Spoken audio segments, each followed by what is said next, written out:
नमस्कार दोस्तों, स्वागत है हमारे YouTube channel medical knowledge zone में। आज चर्चा करेंगे पेप्टिक अल्सर के बारे में। पेप्टिक अल्सर क्या होता है, किस कंडीशन को कहते हैं, उसके साइन, सिम्टम और किन कारणों से होता है। तो चलिए स्टार्ट करते हैं। पूछा जाता है what are peptic ulcer. Peptic ulcer क्या है? तो peptic ulcer are sore that develop in the lining of the stomach, lower oesophagus और small intestine. They are usually formed as a result of inflammation caused by the bacteria H. pylori, helicobacter pylori bacteria के कारण होता है, as well as from erosion from the stomach acid. Peptic ulcer are a fairly common health problem. ये जो है peptic ulcer सबसे ज़्यादा जो है आजकल लोगों में देखने को मिलता है। उसके बहुत सारे कारण भी है।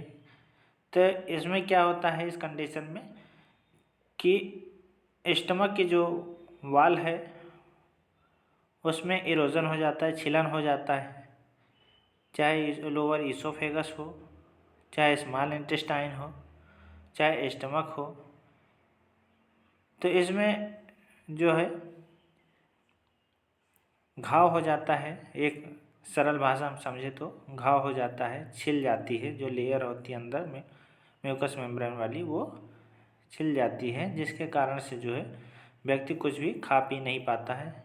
जैसे ही ईसोफेगस के यदि जो है लोअर ईसोफेगस में यदि प्रॉब्लम है तो व्यक्ति कुछ भी खाएगा पिएगा तो वो तुरंत उल्टी हो जाएगी, जलन होगा। तो ये जो है पेप्टिक अल्सर होता है। Peptic ulcer are sore that develop in the lining of the stomach.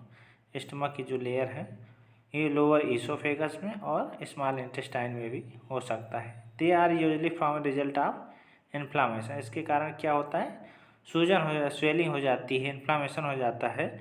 Caused by the किसके कारण से होता है, bacteria H pylori helicobacter pylori के कारण, as well as the from erosion from stomach acid. Peptic ulcer are the fairly common health problem.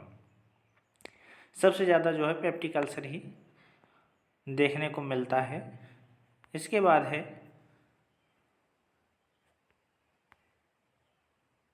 कितने type के होते हैं।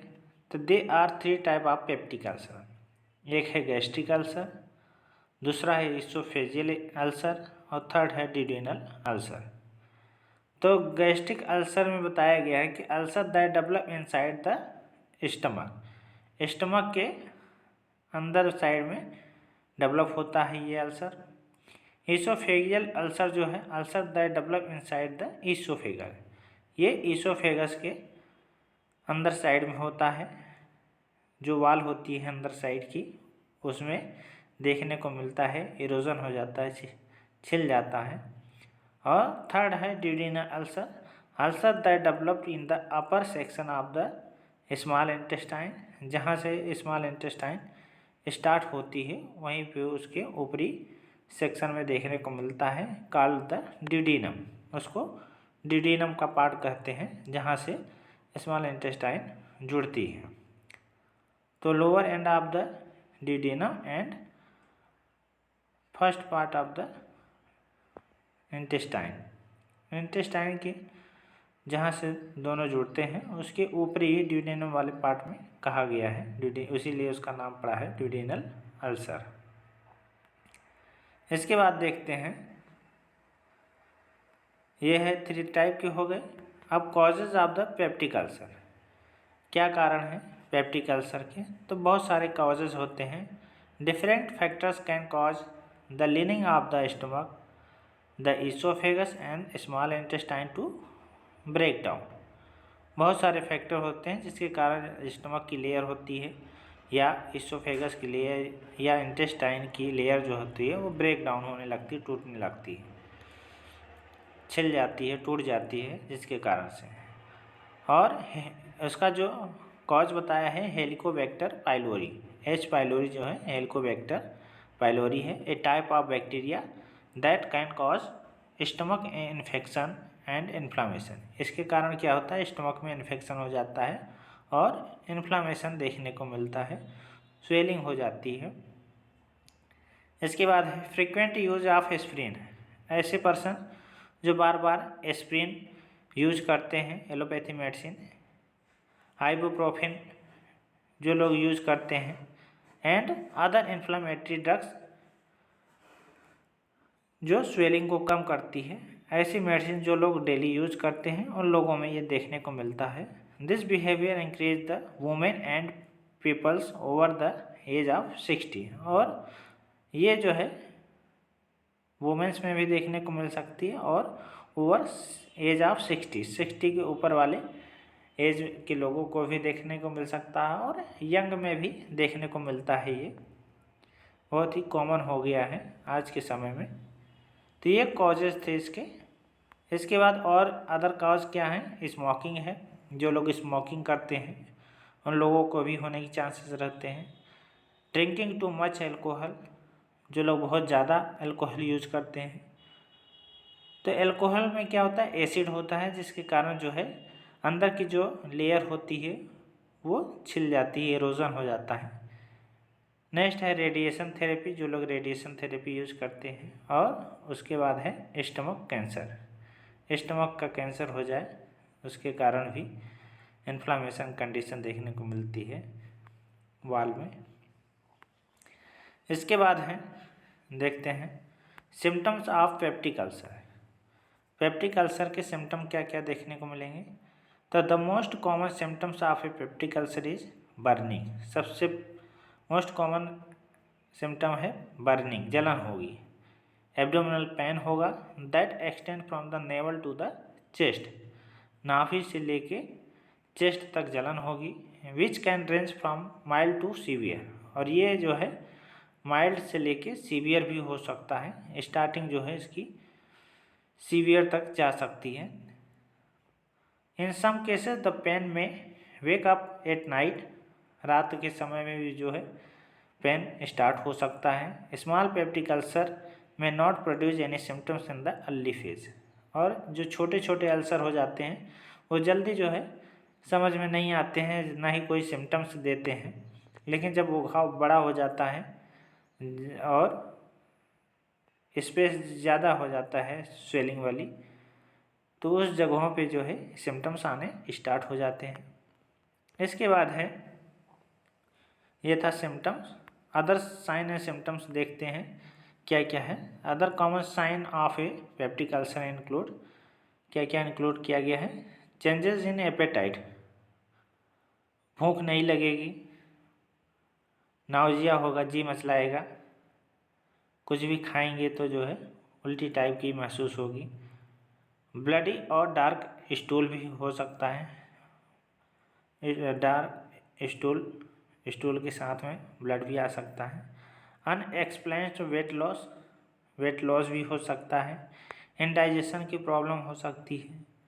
वोमिटिंग होगी, उल्टी टाइप की इच्छा होगी, जैसे ही कुछ खाएंगे वैसे ही उल्टी होने की इच्छा होगी। और चेस्ट पेन जो है देखने को मिलता है, क्योंकि जलन होती है, इस कारण से चेस्ट पेन भी हो सकता है। इसके बाद है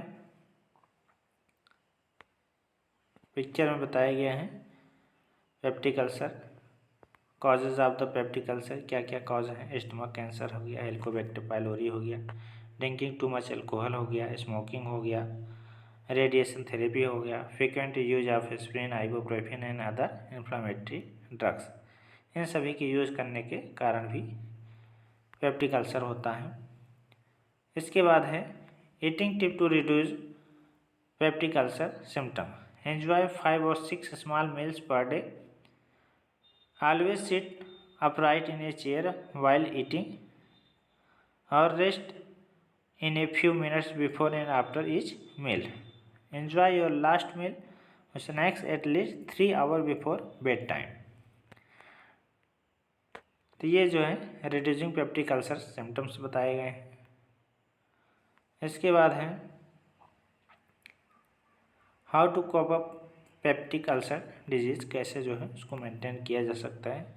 नो फूड और drink 2 hour before bed, bed पे जाने के 2 घंटे पहले जो है कुछ भी नहीं खाना पीना चाहिए। Reduce emotional stress through regular exercise, yoga and meditation लेनी चाहिए।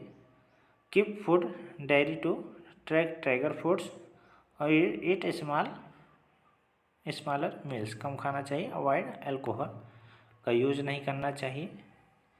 तो ये 11 साइन हैं जो स्टमक अल्सर के देखने को मिलते हैं। स्टमक में पेन होगा, बर्निंग और dull pain in the stomach, frequently feeling hungry, बार बार भूख लगेगी, इनडाइजेशन और फ्रिक्वेंट हार्टबर्न भी हो सकता है, weight loss that unexpected, nausea, vomiting, lack of appetite और कॉन्स्टेंट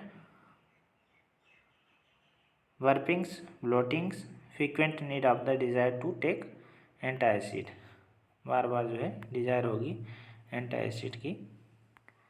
तो ये जो है बताया गया है पेप्टिक अल्सर के causes. Non steroidal anti inflammatory drugs और हेलिकोबैक्टर पाइलोरी के कारण होता है। सिम्टम अपर एब्डोमिनल पेन हो गया, नाउजिया होगा, ब्लोटिंग टाइप का लगेगा, ऐसा लगे जैसे फूल गया है पेट, लैक ऑफ एपेटाइट, भूख नहीं लगेगी, वेट लॉस होगा और हार्ट बर्न होगा। तो ये सभी जो है साइन और सिम्टम्स बताए गए हैं। तो आज का टॉपिक यहीं पे समाप्त होता है। Thank you.